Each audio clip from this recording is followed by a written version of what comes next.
This is Amol from AAP HR. We would like to cover here today the resignation or an exit by an employee HR SOP. Hope you will like this. To start with the process, we will be covering the stages right from the resignation received by an employee and up to the completion of the exit formalities or a exit process.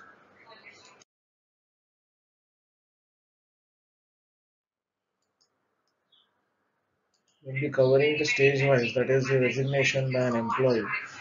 The intimation has been given, exit process has been adhered to, all the processes and the procedure has been followed, and final updation of the data. So first part, it is resignation by an employee. A normal resignation may be received, maybe a termination case or an employee is absconded. In intimation, sometimes you may receive an intimation if it is a normal resignation. In case of the second or a third, you may not receive any intimation about it. Exit process will cover the process flow, the completion of all the formalities, notice period, FNF, that is full and final settlement or a claim settlement, handing over procedure, etc. Adherence and non-adherence, that depends on to the case wise. If it is a normal resignation, a person may complete the notice period as well as the entire process. In second or a third stage, it may not be. Into the HR updation or data updation, it starts right from the updation of the HR data, employee data, files, and updating all the records for the management.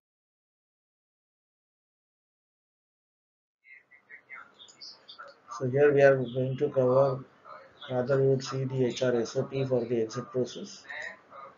You may receive an resignation copy in a soft or a hard copy format.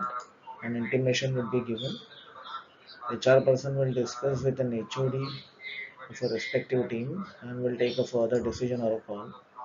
Sometimes you may not be able to take out any decisions, so it will be on hold and need to be reviewed again.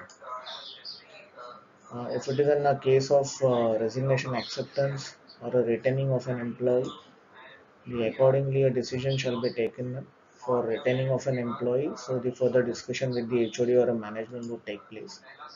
In case of resignation acceptance, the further exit process would be followed. In case of resignation given, an employee absconded need to be addressed separately.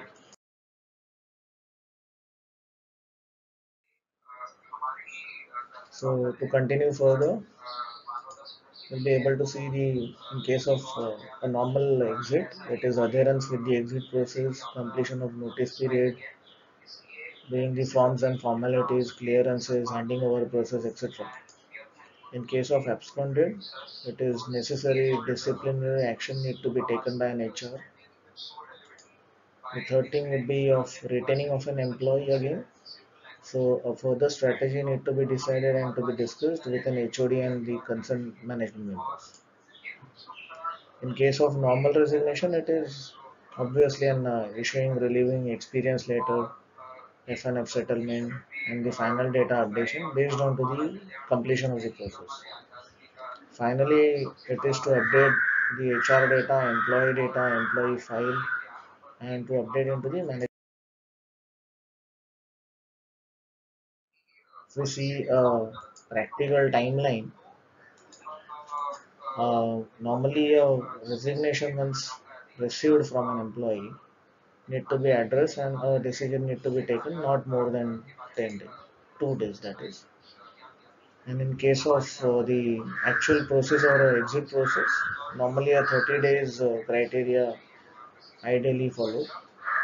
So in which particular period you need to complete the handover process, all the exit formalities, and the other necessary documentation process part. So here we are concluding with it. Thank you. Hope you have liked this. Please share your comments. Thank you.